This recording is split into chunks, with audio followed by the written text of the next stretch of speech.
Welcome to the Filmed Live Musicals podcast, a podcast about stage musicals that have been legally filmed and publicly distributed. The Filmed Live Musicals website contains information on nearly 200 musicals that have been captured live. Check it out at filmedlivemusicals.com. And now, on with the show. Welcome to the Filmed Live Musicals podcast. I'm your host, Luisa Lyons, and my guest today is Brendan Bradley, an actor, director, producer, scrappy storyteller, and pioneer in VR theater. Among his many theater credits, Brendan is the creator of The Non-Player Character, an original musical set inside a video game that is performed live with VR headsets and with audience participation. He is also the founder of the Innovation Lab at NYU's Tisch School of the Arts. Welcome, Brendan. Hey, thanks for having me. To start us off with, what made you fall in love with musical theater? With musical theater specifically, that's a huge question. I have always loved musical theater. When I was very young, my parents were very supportive of music, but not necessarily of popular music.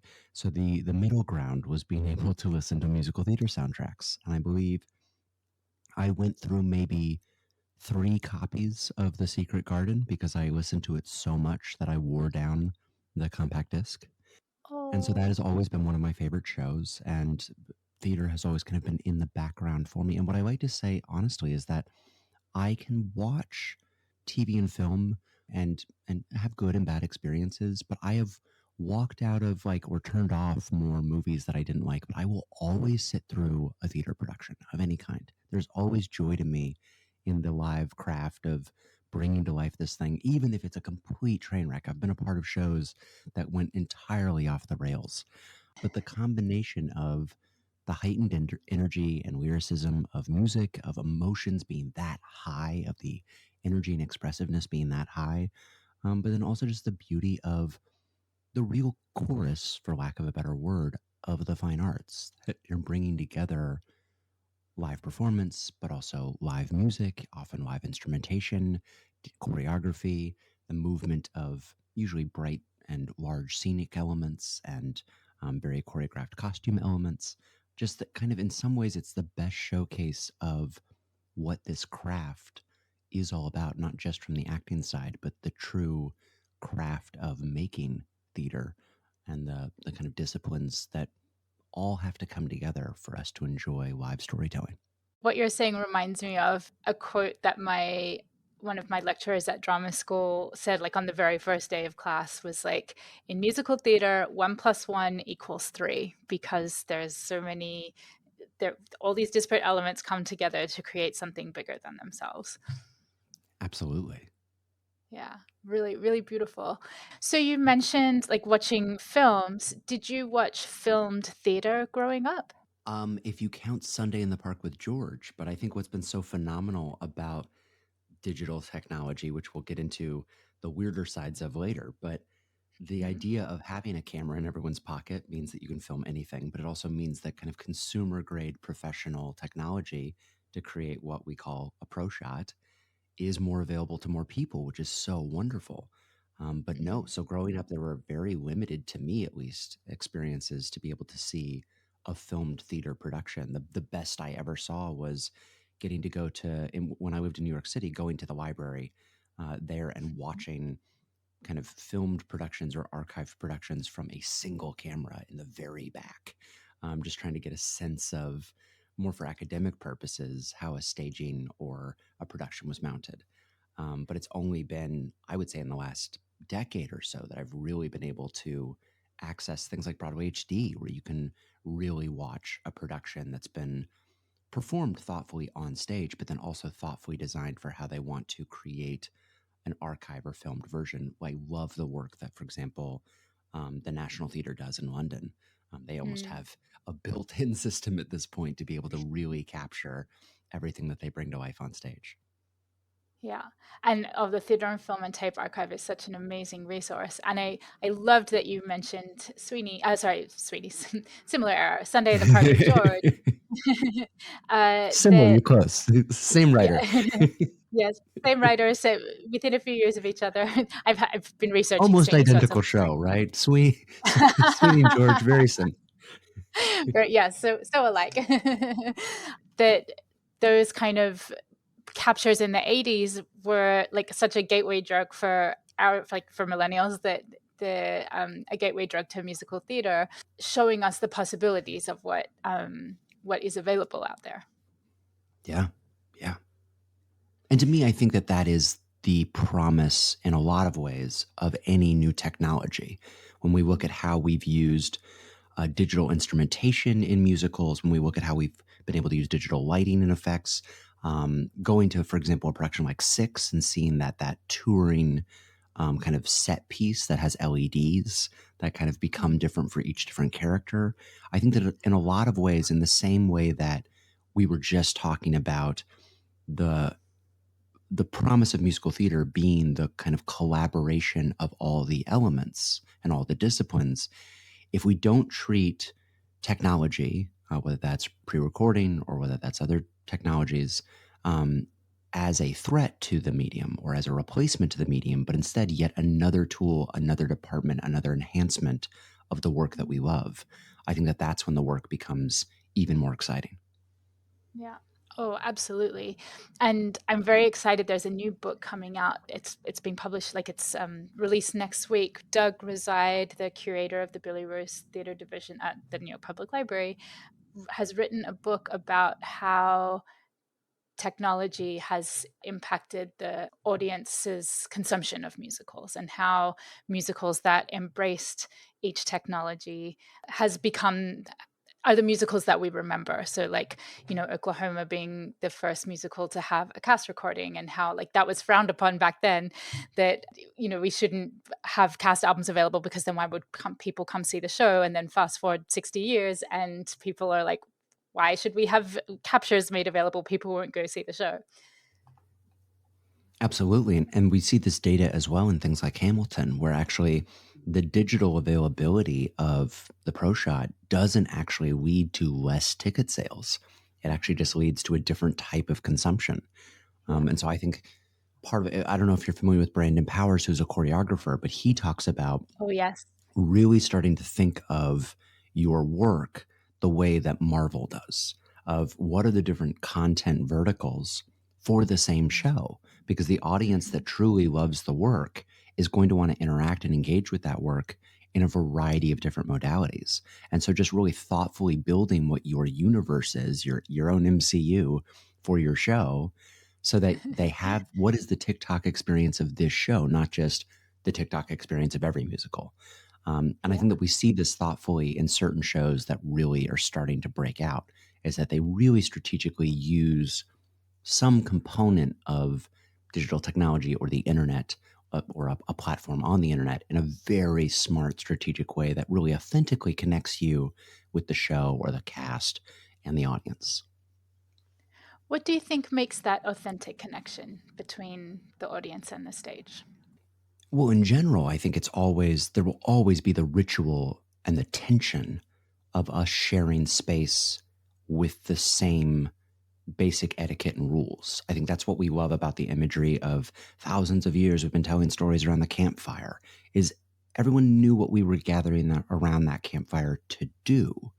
And that doesn't mean that when you're in the theater, there aren't people that occasionally talk or unwrap their candies or distract in some way. It doesn't mean you sometimes have bad shows or bad audience goers. But I think for the most part, there's something incredibly powerful. I mean, Priya Parker talks about the art of gathering and kind of the intentionality of coming together, and that human collective experience when we're holding space for that many people and we're all agreeing to that social contract. I think that's what makes catharsis possible.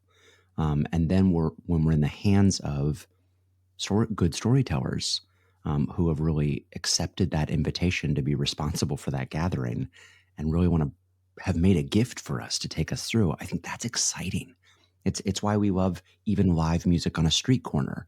It doesn't necessarily matter exactly what the forum is, so long as the intention of our gathering is the social contract we're all buying into, of what that relation is, and everyone feels safe and knows the rules of that space. But I think that that can be transferred beyond just the stage. We see this in immersive theater. It doesn't have to be that I'm seated and you're in a proscenium Brechtian on the other side. It could be that we're wandering through a house and that you're pretending to be my mother and that I'm going to engage with you in this scene in that way. It could be in the round. It could be, again, on a street corner. It could be in a Discord channel, the way the Epic community has brought to life that musical so wonderfully and watched that entire process of writing and building the musical. I mean, so how often do we get to truly be inside and in relation with the writing process of the composer? And what an exciting journey to be a part of, which is why I think that the Epic musical has done so well. And so I think it really is about creating space for each other, both from an artist side and an audience side. And then it's about us entering that space with the same intention and then honoring that intention. And the final kind of thing that I'll say is that for me, art has always been two dialogues. And that second dialogue that is so important is the dialogue between the audience and the artist, whatever that is. It could be painting a painting and the audience observing that painting. It could be a piece of music heard either in real time or later. But the goal should ultimately be really giving space and honoring that there will be artistry created and that it is intended as a gift to be in dialogue with an audience.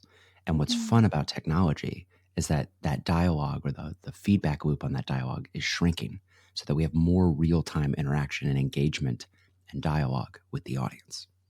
Mm-hmm. And like what's really interesting, and especially like when we think about the work that you're doing, that this kind of dialogue and this transaction between the performers and the audience can happen on a screen as well. It doesn't have to be on a street corner or in a proscenium arch theater. It can actually be virtual too, and digital. How what led to your interest in creating digital theater? So I would argue very badly that I've almost always created digital theater because as an elder millennial, my life has always been about slowly figuring out what the internet can do. And my earliest theater, I was actually out in a parking lot, raising I wanted to produce a play because my high school didn't have a play um, in in my junior year, and my high school didn't have a play because we didn't have an auditorium, and so I needed to rent an auditorium and put on a play with my friends, and so I was out in parking lots raising money from people to be able to rent the space, and that involved then looking up things online like what space was available, what grants might be available, and then I went to college at NYU and immediately was part of a theater company where we would start recording very badly with the film students' equipment, small little pieces or trailers, or putting together montages of like backstage photos, or making a website and using the internet to try to reach and engage an audience to come to our physical shows. And by the end of that process, after I graduated, the second theater company I was a part of in New York City, I uploaded a trailer that I was just hosting on my own on a website for our upcoming play. And overnight, I got more views on the video than would have ever been able to come sit inside the theater. We were doing Huh. these things in 99-cent theaters, and I woke up with like 200 views, which at the time was crazy. 200 people Astronomical. in the world had watched this video. It was insane. Um, and so I feel like I've always been looking to utilize technology first more as a marketing element to bring to eyeballs to the show, and then slowly realizing that the digital elements could actually become components of the show. And so my kind of film and TV work and my web work um, led to me starting to like use other technologies like real time capture and virtual reality and 360 video.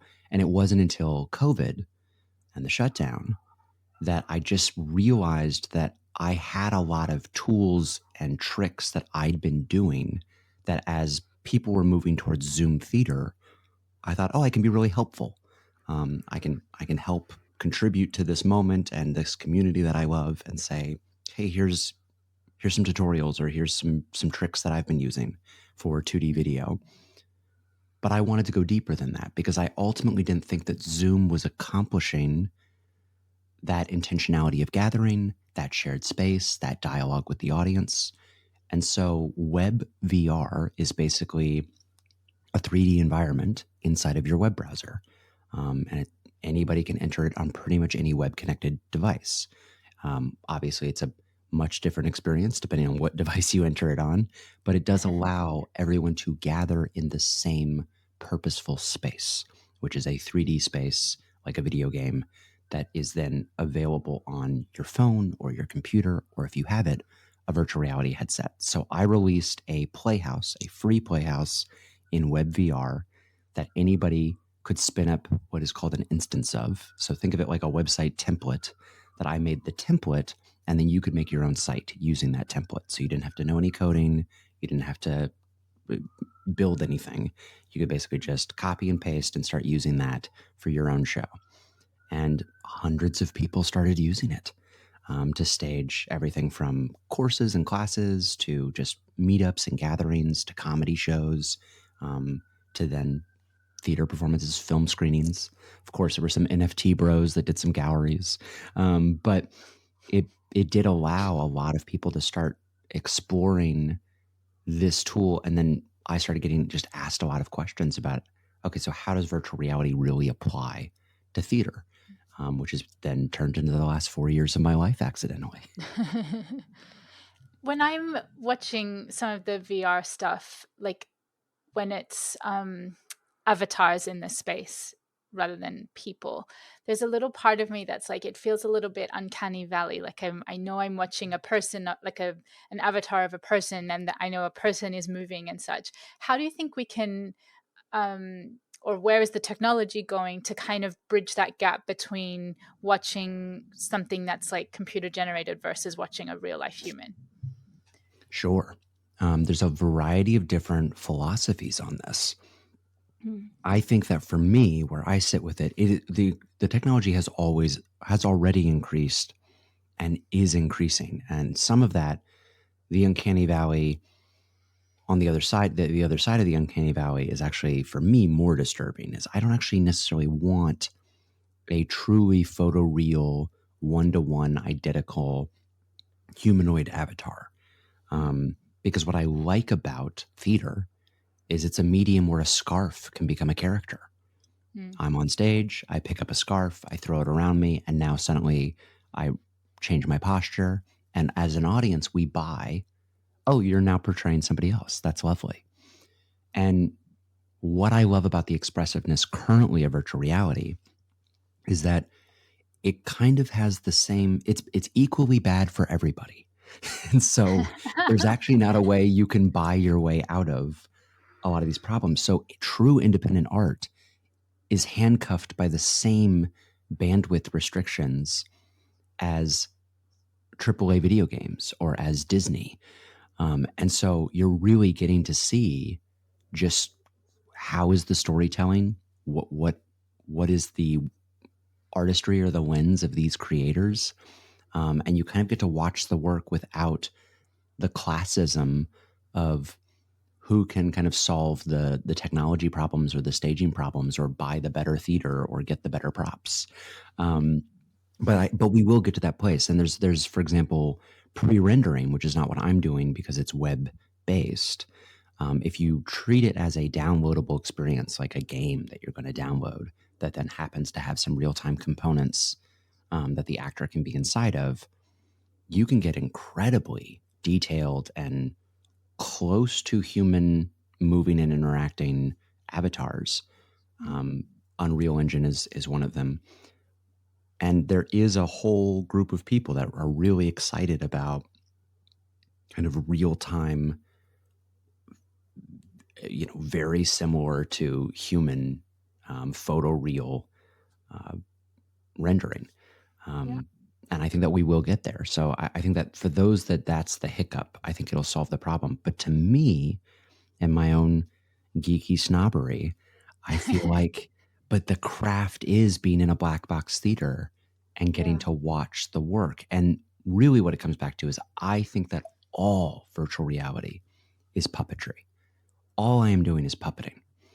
Huh. And in some ways, when we go see puppetry as part of a show, we see this in the recent life of Pi, um, which actually Jonathan Martin is one of the actors I've worked with in two of the shows that I've done in virtual reality, and he is one of the puppeteers in Life of Pi, and he was in Hmm. Warhorse.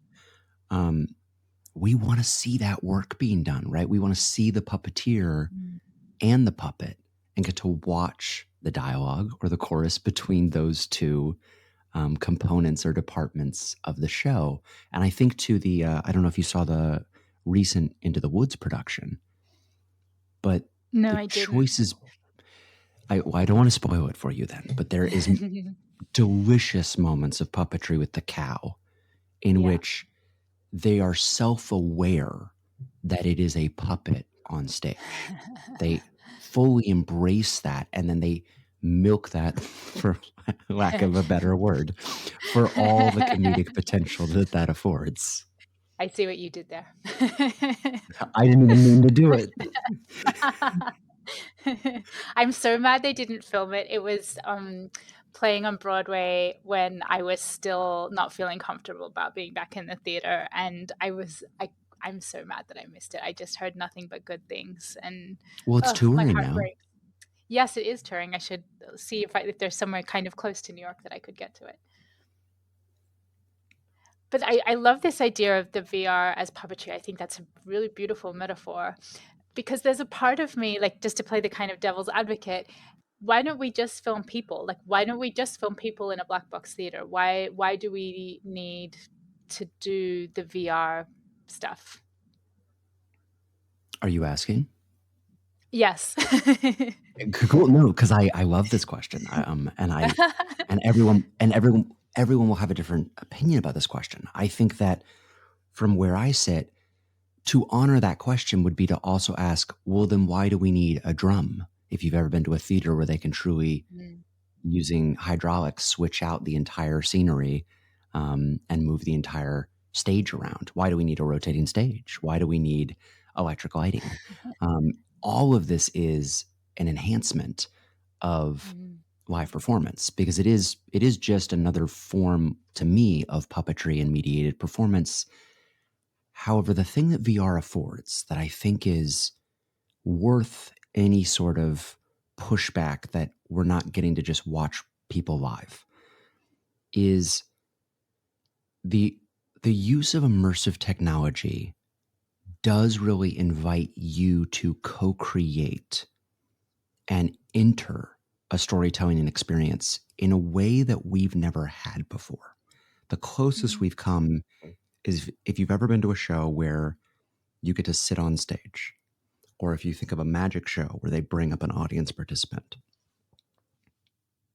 there is something that no one has cracked yet that you can feel the potentiality of in the room or in the virtual room. But that knowledge that everybody is an avatar, which means everyone is a person and everyone is real and getting to have full agency and embodiment, really does add even a new layer of tension and intimacy and intention to this space because the contract we're entering into is even more sacred because it's not just will you sit in the dark and listen to me sing, it's will you safely navigate a world with me, a world that we could never fit on stage. We would have to rent 6 warehouses to go through this amount of geography through the play. And will you trust me? At one point in non-player character, I scoop the audience up with my hands, pick them up and sing to them while walking them through a part of the world and setting Yeah. them down. Mhm. That level of trust and intimacy, I've never been able to pick up an audience member on stage. That would be incredibly unsafe. Um, let alone pick up 4 audience members. Um, Mhm. so I think that we're still in such early days of the technology, but Yeah. what you can feel is an intimacy and a contract and an intention with the audience and a connection to the audience and their connection to each other.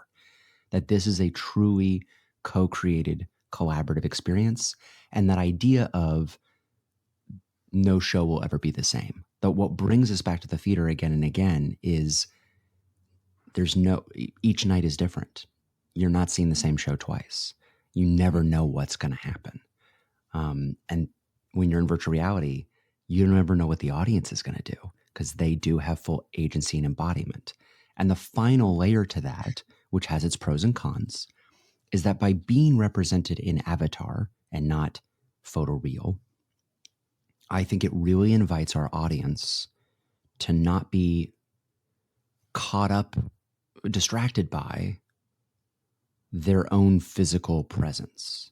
In some ways, they call it the Proteus effect, which is that if you embody other characteristics or elements, you will start to fall into relation with those elements. So, for example, if I make your avatar smaller than mine, you will look up to me more as a parental figure or an authoritative figure. You will become more childlike inherently. Mhm. So, the subtlety of being able to give the audience character attributes that change throughout the show so that they physically have a different lens on the world and a different way in which they can interact with the world does change their emotional experience and journey Mhm. with the story throughout the same hour-long experience that if they were just sitting there in the dark, they would have a completely different experience. That is fascinating. So even like a virtual avatar can affect our emotional response to a show. Absolutely, and free us up. Think about how free people Yeah. become when you put them in a mask or a Mm. costume, right? That they're no longer feel like they're being judged on themselves. They Yeah. have a little bit more room to play. And Yeah. so an avatar right now affords you the ability to have anybody in the world suddenly have the freedom to go, well, you're not recording me, right? Like if I turned a camera on you during a show, you'd freeze up and be like, oh, what are you going to, what do you expect me to do? I don't know that I want to be portrayed this way. Um, there's this balance of like how much of me is in story versus out of story. Where's this footage going to be used? But if that's being done where you look down at your hands and you see, oh, I'm a little rock person and I'm the color red. Okay. Well, that's weird and cool. What do you look like? Oh, you're a rock person and you're blue? Okay, interesting. Well, I guess now I have the freedom to not be judged because I'm just a little rock person. That's not me, it's the ruck person. Exactly. Exactly. Yeah. Yeah. Oh, that's so cool. And it's like it goes back to like in-person theater, like the idea of the clown that like the mask allows a clown to Hmm. say something that a regular person couldn't say, or like you say, like literal masking, and back to puppets as well. Like puppets are allowed to say and do things that the person controlling the puppet is traditionally not allowed to say or do. Precisely. Yeah. Precisely. Oh, I love this way of thinking about it. It just it's very exciting.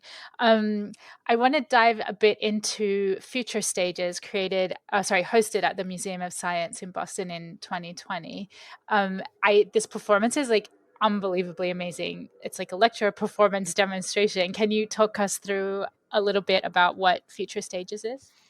Sure. So Future Stages technically was what I called that playhouse that I released in WebVR that I let anybody use.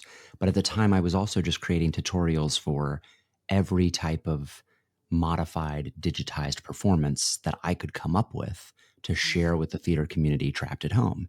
And this lovely curator, James Monroe at the Museum of Science in Boston, who runs their adult programming, was very ahead of the philosophy and the thinking on how to relate to digitized work. And he immediately pivoted to a virtual season and was thinking about new ways to bring in virtual storytelling and virtual programming. And so he asked me, could you do some sort of a show where you're able to kind of combine your tutorials while also giving us moments of true theatricality and performance. And so I have always loved Being Shakespeare, Ian McKellen's one person show, where he talks about his life journey and his kind of life making Shakespeare and then performs Shakespeare monologues. And I thought, what if I tell my technology story, my journey through technology, with Shakespeare monologues and use them to showcase explorations, experiments, prototypes, and then the realizations of and the applications of 5 different digital technologies for live performance. And Mm. so I basically perform, I think it's about an hour long, and I performed live from my living room with a green curtain hung up over a wall.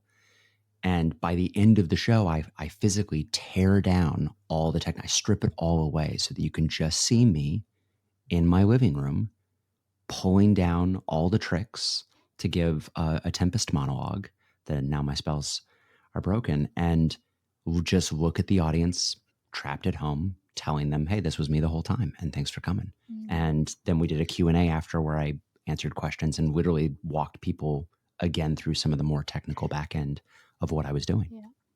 Yeah. Yeah. I will include the link in the show notes because it's truly, I need to watch it again. Like I feel like there's just so much going on, and it's so poetic and beautiful at the same time to absorb all the content in it. It's just like it's a really extraordinary hour of theater.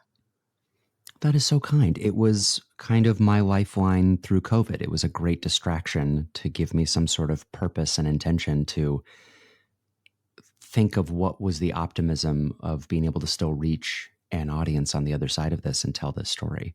And Yeah. now the technology is so outdated. So anyone who's watching it, if you feel like any of it is clunky, first of all, yes, it is. Because I'm also cueing the whole show from my iPhone. I have no stage manager and I have one camera, but I'm using tricks to make that camera look like it's multiple cameras.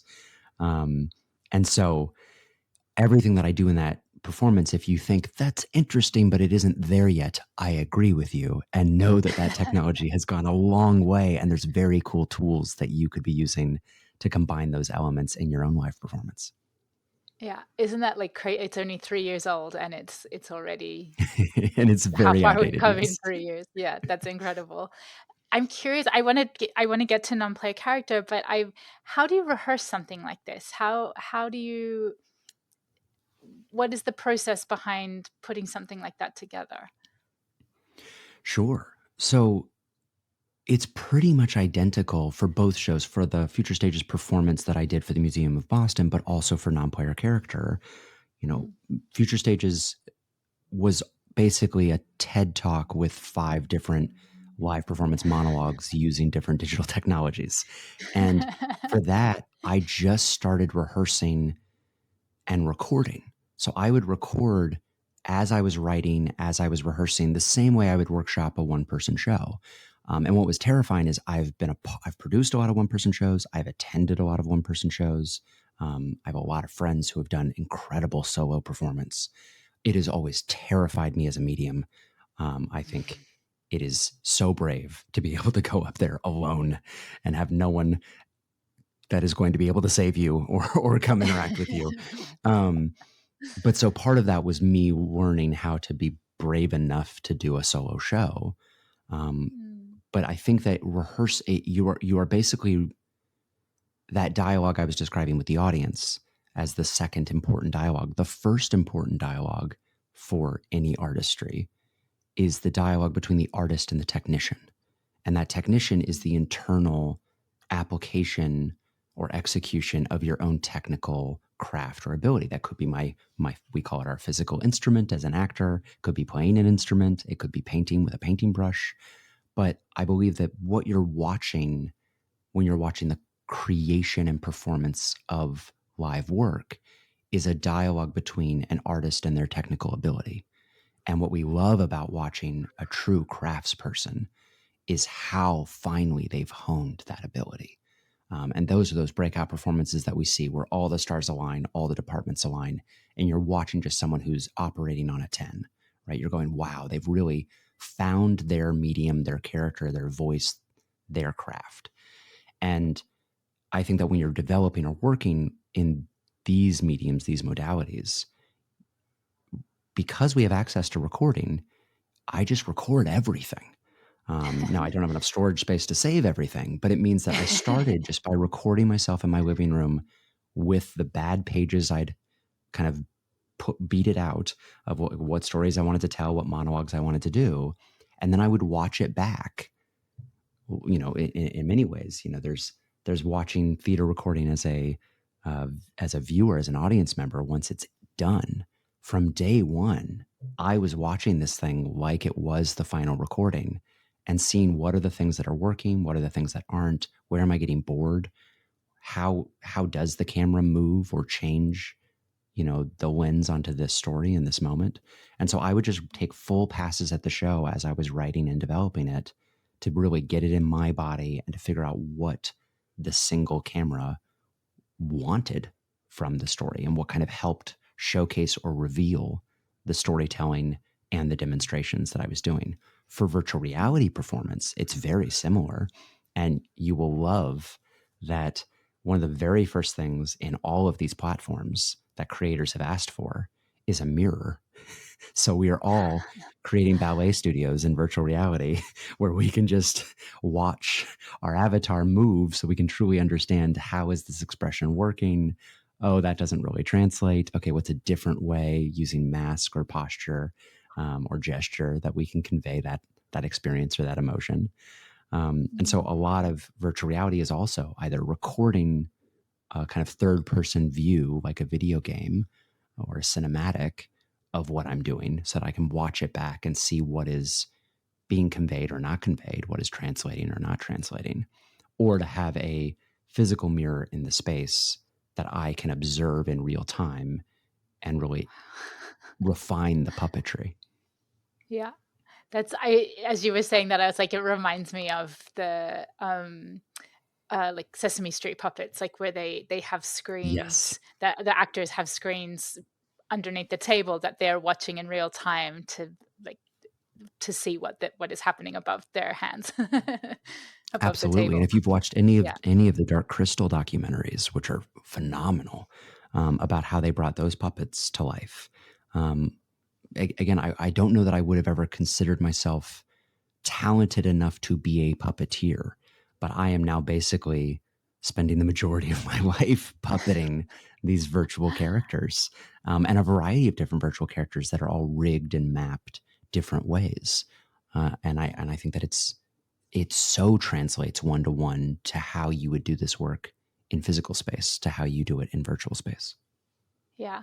I I was going to ask you, but I feel like you've been answering it as we go along, how your like classical training informed your work in digital theater. But it's so interesting how like they just keep intersecting. This like the traditional theater and classical theater like keeps informing how you're creating the virtual theater. Absolutely. And I think that honestly that is generational. We've always seen different trends or styles enter into the fine arts based off of what is happening societally. And I think it is so exciting. I talked about this right at the brink of COVID. A bunch of teachers were not ready to hear this, but I still believe it to be true. How remarkable that the TikTokification of performative, whether that's just real life kind of memeified moments or whether it is like singing, we now have a generation that believes in rehearsal, right? They don't just film it once and post it. When we're looking at these incredible choreographed dance numbers on TikTok or these very well executed lip syncs, that took so much rehearsal and practice. And I don't know that as a elder millennial, I was necessarily enjoying all the rehearsal time I was putting into early productions. But the fact that that Yeah. is now natively baked into the expectation of what it is to create content, I think Mhm. is so remarkable because it really celebrates that you're going to thoughtfully rehearse, workshop, and build before you reveal it to an audience, because that is the craft. And so Mm, I think that it invites really generationally. I think that we've always been using the technology has always intersected with the craft, and I don't yeah. see that as being any different today. I think the Mm, one change to a virtual or digital theater production that is not still true in physical production is that typically in physical production, we workshop, we rehearse, and then we get to tech week. And that's when all the elements kind of smash into each other. And we kind of figure out what is the presentable show we're going to do. mm, In these modalities and this work, it is so important from day one, from the table read. We have the technical application of whoever those technicians or other departments are going to be. They need to be a part of the very first rehearsal, because how we build or rig an avatar is going to be informed by what that avatar needs to do in the space, how that's being translated through the medium, through different story beats that get workshopped or come to life. And so it's so important that those team members are a part of that collaborative process. They are helping us build the story because their techniques are going to help us realize and reveal the story. And so I think the mm. one change to rehearsing or building a project like this is that from day one, it's like tech week is first, and then tech week is every week. Yeah. And I love, like we were talking about, like the idea of rehearsal. I love the way that like TikTok and YouTube have also opened up the process behind creation and invited the audience to be a collaborator in that process, whether it's like just through commenting and likes, but like Ratatouille was like, speaking collaboratively created, or Bridgerton, where the composers invited the audience to be part of the process of creating that musical. And this is like, I think this is something very exciting, that composers and writers can make the audience a part of the process from the beginning, and that helps later with brand awareness, and that helps with promotions and getting eyeballs and bums on seats. But it's also like we're creating a community of theater. It's not just a composer in their tower anymore. We've opened the doors. I absolutely agree. And the one step further I would take it is that in all of the ennui and anxiety around artificial intelligence, which I don't think we need to get into because it's its own topic on its own, but and I think Can we're worms. probably in. I think we probably agree about it. But the way I look at it is that is such a limited perspective of art that all you think about is what is the output, what is the end product. And I think that I'm so excited that the digital theater community is celebrating process in this way, because what can't be manufactured when you type in a prompt and it spits out something 3 seconds later, it's not revealing its process. It's not giving you any of the development. It's not even telling you exactly how it arrived at what its conclusion was. And Yeah, so, in and it some can't ways, I accurately think that cite sources. that is true. So, in some ways, I feel like we have an invitation and a responsibility to double or triple down on revealing and including the audience in our process, because that's the part that is human and that's the part that can't be replaced. Yeah. Oh, that's giving me chills. It's so exciting, like how it's like reframing how we can think about the possibility of using digital to enhance theater and um, change the process of it. So speaking of, let's dive into non-player character, which was a result of the Future Stages project, correct? Correct. Correct. So yeah. So I did the future stages at Boston, and then one of the last pieces of technology I use is I build a web space in real time in front of the audience, and then I put on a headset and I become a group of avatars, and I perform inside of VR for the audience. And the Museum of Science said, "We really love the VR part. What would that look like as a whole show?" And we began a series of conversations, and pitches of like, what about this? I don't know about that. And so I finally came up with the idea of what if so much of virtual reality work in this kind of early days of the medium, in many ways, you're inviting the audience into a space where they don't know the rules. They barely know how the avatars work or the digital system works. They don't know the platform. They're kind of lost in there. And so a lot of these early productions, the actor has kind of been an authority, right? They've been a guide. And you're kind of simultaneously an IT helpline person and an actor. And we're trying to figure out ways to like merge that in the storytelling. We have organic onboarding where it's so fun when you first come into the log on to the experience. I'm already in character, introducing myself and kind of introducing the world with subtle ways to kind of be like, that's so weird. I can't hear you. Maybe try that button on your left-hand corner. And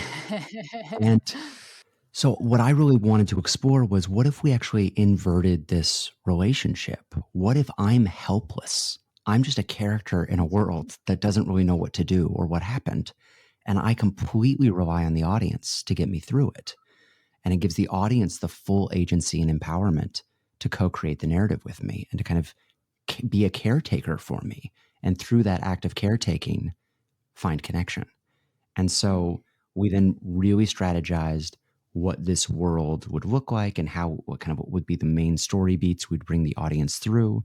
And for the first prototype of non-player character, the museum wanted a 15-minute loopable experience that I would be down at the base of the theater in the room with the audience, and that on the big screen would be projected the virtual world. And a few months into it, I wrote them and I said, I think it's a musical. And they did not know what to do with any of that. But so quickly, what I learned was, when I was kind of early workshopping and developing, is if it's just completely open to the audience and they have complete freedom, kind of the loudest person wins. It will become about whoever just kind of seizes power and takes over the show, which could be less fun for other people. And so I Yeah. needed key moments of the experience to be able to kind of subtly gain back control. And doing that through song lets the audience know, first of all, oh, you're singing, this is planned. So this is part of the show, and I should just kind of sit back and enjoy this because I don't know what you're about to do. I don't know the lyrics.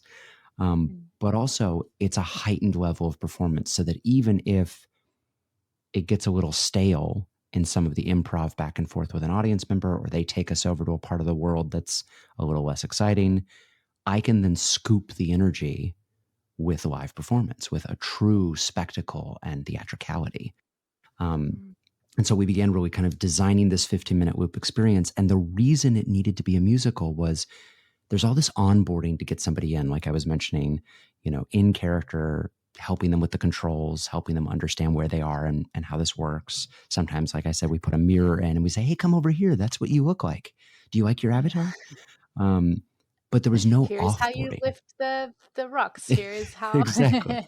Exactly. So having that natural onboarding built in organically is so crucial. But many of these experiences don't offboard you. They kind of just go, and we're done. Bye. And to me, I really wanted to be able to take people out of headset and out of the experience and really have the opportunity to close the show and have a curtain call and feel that sense of the show concluding. And so the first song I ever wrote was the very ending, the finale. And what I wanted it to be was a guided meditation where I took the audience members out of headset and returned them to the physical space, reintroduced them to the seated physical audience that was there the whole time, helping them with the story. But because their eyes were covered by the headset, they forgot that they were in front of a bunch of people. And Because they had and then I literally been wanted transported to another world in the preceding 40 exactly, minutes. exactly. And then I wanted to be able to include them in curtain call because they co-created the story with Mm. us. They were the performers that night. And so for me, that could only be done through song, through musical theater. And so the first number ever written was the finale. Mm. And just to quickly, what was your music training background? My music training background is that I've always loved music. My parents, ironically, had all of my siblings were in the piano except for me. um, Go because I'm the figure. oldest. So maybe they're like, oh, I think he's gonna want to do more of that. We should have trained everybody. Um, I play the guitar and then I play the hammer dulcimer. I've played the clarinet. So I've played instruments throughout my life. I would never classify myself as a musician in that category, but I've written a lot of music, but that music has often been a very private, more therapeutic experience. I've never written something that was intended to be produced or shared. Um, and so this process was me, again, using a variety of digital tools to stopgap the limitations of my own craft. So I would write things out on guitar, and then I would hum things into a phone, and I would layer audio beds of very badly. No one wants to listen to this. It is absolute garbage. But I would hum in different lines or different melodies and different instruments and play on the guitar different chords or patterns and stitch together what I call the Frankenstein version of like, it's kind of like this. And I then very fortunately, again, over the internet, because the internet gives all things to elder millennials, um, I met Maurice Soke Jr., who is an incredible musician in his own right, but is also an audio engineer. And so we, over the internet, started sending files back and forth to each other. And Wow. about a month into our collaboration, he said, do you want to maybe meet up and talk about this? And I said, well, I'm in Los Angeles. I'm not sure where you are. And he said, oh yeah, no, I know. I Googled you. And I was like, oh, okay. um, and so he very kindly invited me to the recording studio that he works at, as an engineer, so that there was like a neutral ground and it felt like a professional environment. And we immediately hit it off, in person. And the first time we then sat down to actually work on the music, which was our second time meeting, we wrote 2 songs together Wow. that are in the show today. And so we very quickly fell into this collaboration and friendship of writing this weird virtual reality musical. Wow. I as you're talking, I'm like remembering that like when we were kids, it was like don't meet people off the internet, and now meet people off the internet and Exactly. write Meet musicals everyone that from would the go to internet except that festivals. one guy. It's incredible, and again, like it speaks to the power of technology to enhance the real world. It's not replacing it, it's not taking it away. It's enhancing it and allowing us to do things in a way that we've never done before. Yeah. Or things that we've Yeah. done before, but now are not geographically limited or accessibility limited. Yeah. And I love that you've put different iterations of the show where it's been performed on your website. What do you say to other artists who are hesitant to put their work online or even embrace I, new technology in their work? I mean, I understand it, right? Not all tools speak to all people. I think there's a bit of a callousness from the Mm. technology industry and field of just like adapt or die, innovate. Blah. Not every tool is for everybody. And again, just because we have huge commercial houses with fly galleries and drums and electric lighting doesn't mean we don't still really love black box theater. So Mm. it's about finding the right tools for your story. And this story, Non-Player Character, is specifically designed to be your first VR show. It really, in some ways, if in 10 years everyone has a VR headset and knows the technology and is very comfortable with the technology, it might be outdated. It might not be a show that holds up per se, because part of it is really to introduce people to what is even possible in the medium, both as an audience and a performer. And so, Mm. and celebrate what the medium is good at and what it's doing right now. And so, Mm. in many ways, it's about finding the right tool for the story. And I think that right now, Non-Player Character is designed for how does a theater audience first engage with virtual reality, and how does a gaming audience first engage with musical theater? Yeah. Wow. How do I you like to. think we can make? Oh, you go ahead. Go ahead. Oh no, I was just going to say I like to say that I'm letting both of those communities challenge their definition of the word play.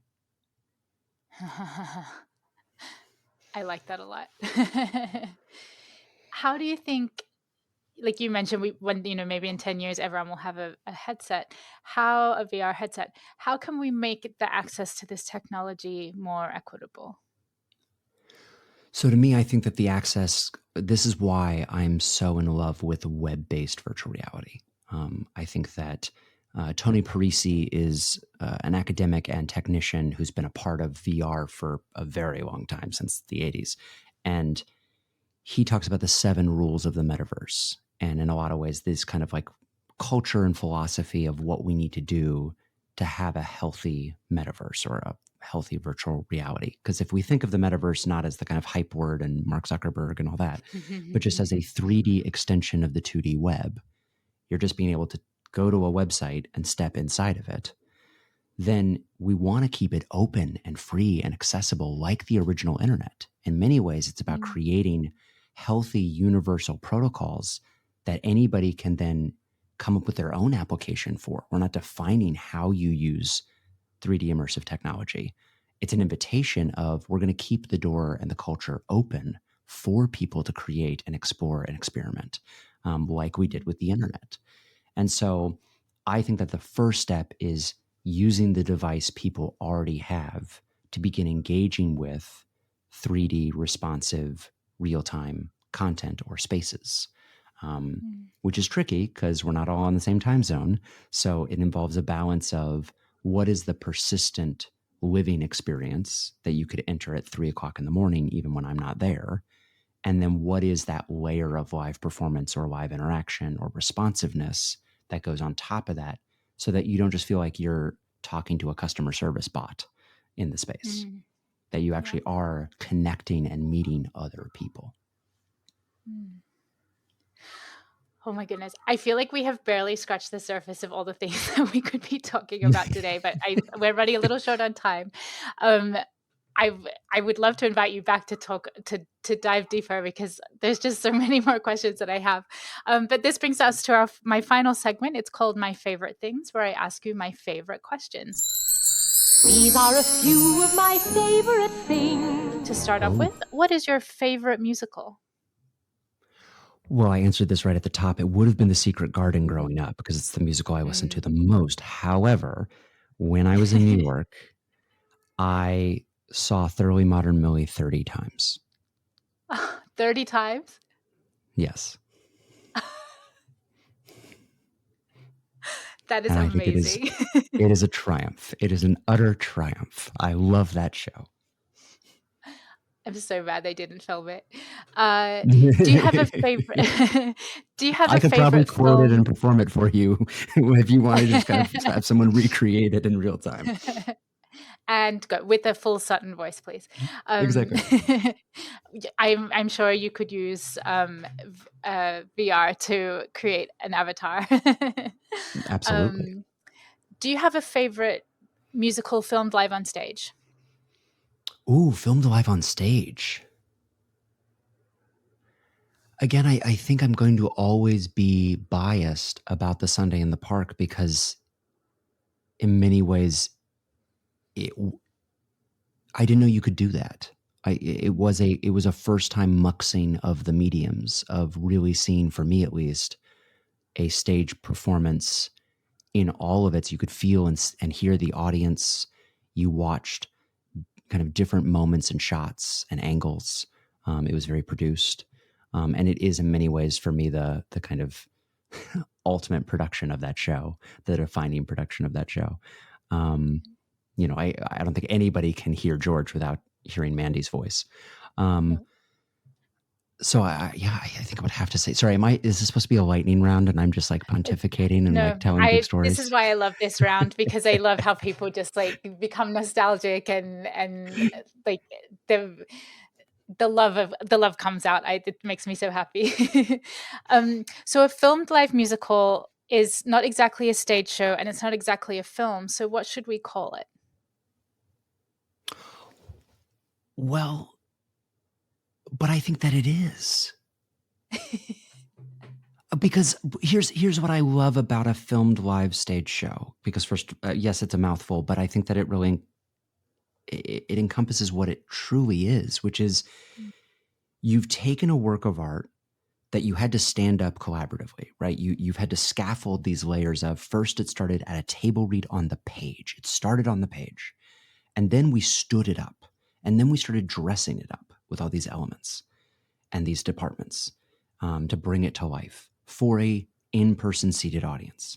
And then all we're doing is adding in the next scaffolding, the next layer, which is now we're going to thoughtfully design how does kind of a out of theater view record or capture what is happening using a different language, the language of cinema. And in many ways, we've always seen and felt the live audience. Honestly, what's exciting about watching a live recording of something isn't necessarily a camera that's following somebody on stage. For me, it's that you feel and see the live audience. You feel that human connection and that human gathering. And so I think that in many ways, it's you've perfectly captured what it is. It's a recording of a live stage show, which is the best of cinema and the best of live performance, somehow muxing together into a weird hybrid medium. And I think that as we add these other components and elements to it, like you mentioned Ratatouille.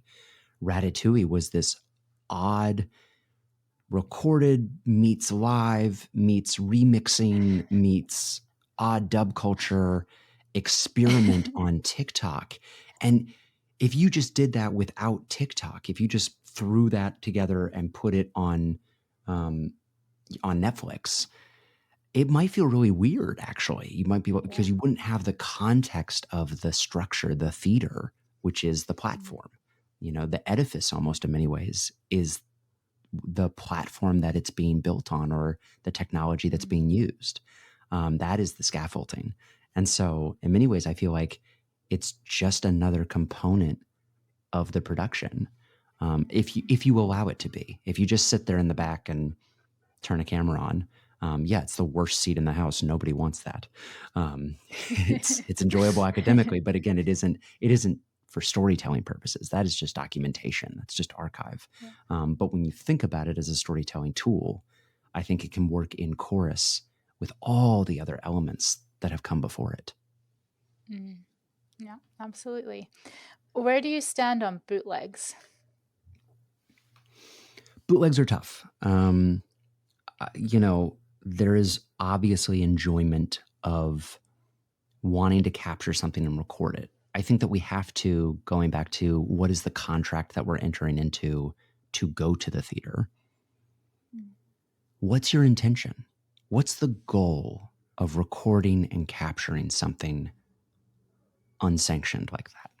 Right? Is it for you just because you want to remember this moment? Because I think that there's humanity in that. That's beautiful. I totally understand that. There's, I went to see Millie 30 times because I couldn't let it go. I didn't want it to stop. But once you've shared that content, right, you're then uploading that content. Where my heart breaks, for example, is there's the Beetlejuice. It's not quite a pro shot, but it's pretty darn close. It's like a very good fan pro shot of like a compilation of bootlegs. But none of that is going to the artist, to the production. And in many ways, it's transactionalizing somebody else's work, right? Because there is a monetization element to the internet. And so you are, in some ways, by sharing that content, it's one thing to turn to your friend and say, we saw this thing, I've got to show you this moment. I think it's quite another to release that into a public forum on tools that are meant to be monetized, that siphons off the eyeballs and the revenue from the show. And so I think that it's this delicate thing we're all trying to figure out, because right now, yes, that fan culture and that capturing and documenting and bootlegging does drive other attention towards the show long term. But in the meantime, we are in an attention-based economy and culture. And I see so many channels that post other people's content on their channel and get followers and views that the original creator does not receive, which then in some ways diminishes that creator's ability to sustain and continue making their art, which if that was the original art you wanted to share anyway, why wouldn't you want to bolster and support that? So I think it's twofold. I think you've got to just ask yourself, what is the intention of doing this? Am I trying to record Beetlejuice so that I can get famous on YouTube or TikTok? Then I think that speaks for itself. If you're just trying to capture a moment, I think I would invite you to capture that moment however you feel you need to do that, because I do understand that desire. But also remember that when you are mediating, when you are recording, you are distancing. And so part of immersing yourself in this experience that you love is accepting that it is not persistent, that it is not permanent, and that part of what we love is the tension that it's all going to go away, that this is happening in real time.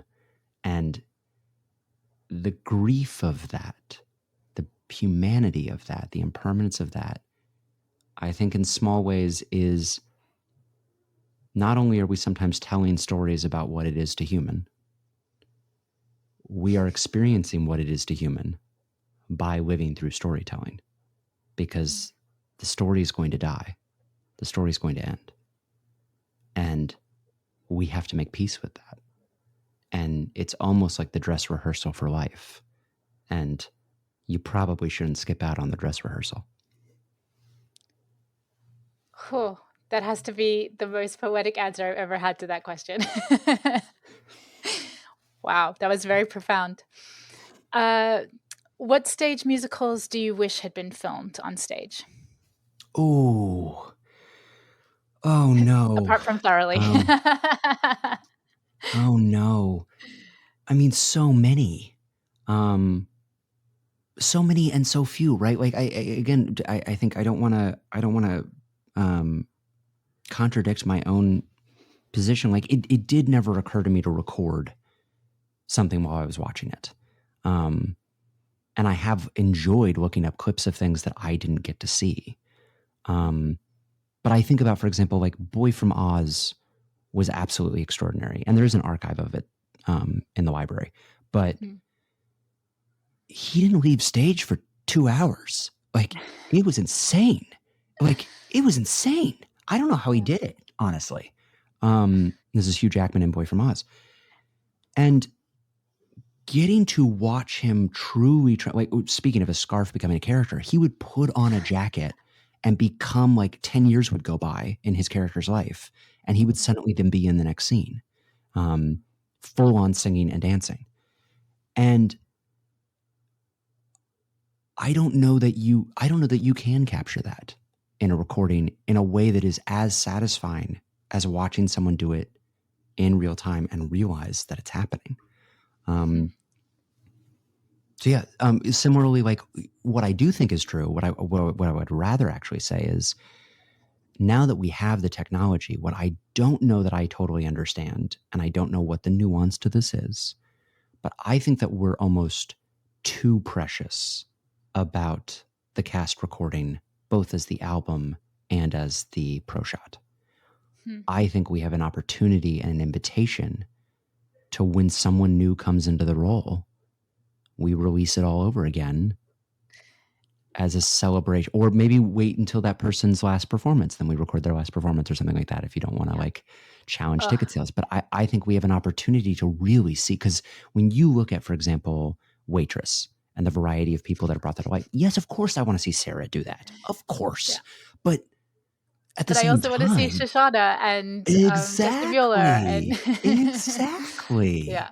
So, in many ways, I think that there's something in between, right? Like what really reboot culture or bootleg culture is telling us. The audience is very clearly telling us, we want to preserve this, we want to record this. So producers just need to be listening to the fans. In some ways, use the technology. And look, again, then it comes down to distribution, release windows. all that weird business strategy stuff that we don't honestly care about. We just want to see the show. Um, but like I do think that there's an invitation of getting to see all of that. And so I think that there's a variety of not just shows I wish had been recorded, but casts that I wish had been Yeah. recorded, because there are absolutely shows I have seen that I wish I could see. I wish that person was on the album, because now their voice is in my head, right? I heard Yeah. them sing the song for the first time. I want to always hear them sing the song. Oh, amen. You are speaking my language. I always say, like, give me the old school box set DVD and give me, every Mm-hmm. DVD has a different cast on it. Yeah. That's dreams. Finally, where can we find you online? You can find me all of the places at Brendan A. Bradley. And if there's not a handle under Brendan A. Bradley, I don't have a channel there. So I'm lucky enough that I was to the internet early enough, and I try to join every new platform as it comes out, or at least the platforms I'm interested in. And Yeah. I always take the same handle for continuity. Excellent. This has been so much fun. Thank you so much for your time, Brendan. And thank you for all the Thank you. amazing work that you're doing to expand theater and the virtual world. Thank you so much. And thank you for shining a light on all this work, because I know it is a very, very specific and small niche, but we are very grateful.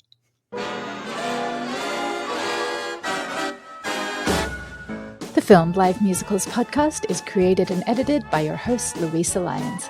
FilmedLiveMusicals.com features information on nearly 200 filmed stage musicals from around the world and dating back to 1938, a weekly newsletter with upcoming streams, and this very podcast. You can follow us on Twitter, Facebook, Instagram, and YouTube, and make sure to sign up for the weekly newsletter to have upcoming streams delivered straight to your inbox. Filmed Live Musicals is financially supported by Josh Brandon, Geraldine Brewer, Belinda Broido, Andy Capone, Elliot Charles, Rachel Esteban, Mercedes Esteban Lyons, Hannah Graneman, James T. Lane, Jim McCarthy, Allison Matthews, Al Monaco, David Negrin, Jesse Rabinowitz and Brenda Goodman, David and Catherine Rabinowitz, Joe Tillotson, and Beck Twist. If you would also like to support the preservation of the history of film stage musicals and the creation of one easy place to find them all, you can now make a tax-deductible donation to Filmed Live Musicals via The Field. Visit filmedlivemusicals.com to learn more. I hope you've enjoyed this episode, and thanks for listening.